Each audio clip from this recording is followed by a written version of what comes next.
গোপালগঞ্জে চলমান কারফিউর সময়সীমা বাড়ানো হয়েছে। স্বরাষ্ট্র মন্ত্রণালয় এক বিজ্ঞপ্তিতে জানিয়েছে, আগামীকাল বেলা 11টা থেকে দুপুর 2টা পর্যন্ত 3 ঘন্টা বিরতি দিয়ে পরবর্তী নির্দেশনা না দেওয়া পর্যন্ত কারফিউ বলবৎ থাকবে।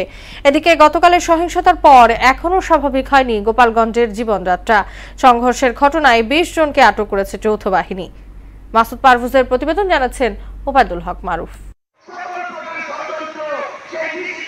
বুধবার জাতীয় নাগরিক পার্টি এনসিপির সমাবেশে হামলা চালায় নিষিদ্ধ সংগঠন ছাত্রলীগ ও কার্যক্রম নিষিদ্ধ থাকা আওয়ামী লীগের নেতাকর্মীরা। এতে রণক্ষেত্রে পরিণত হয় জেলা শহর।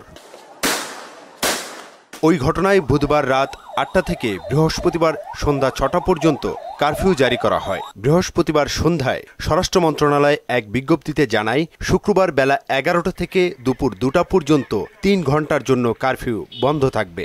এরপর অনির্দিষ্টকালের জন্য বা পরবর্তী নির্দেশ না দেওয়া পর্যন্ত কারফিউ চলবে।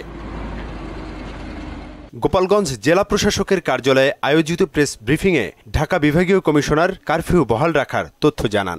11টা পর্যন্ত কারফিউ থাকবে, 11টা থেকে 2টা পর্যন্ত শিথিল থাকবে, তারপর আবার এদিকে বুধবার রাতের পর বৃহস্পতিবার দিনভর জেলা জুড়ে বিরাজ করে থমথমে অবস্থা। শহরের প্রধান রাস্তাঘাট প্রায় জনশূন্য।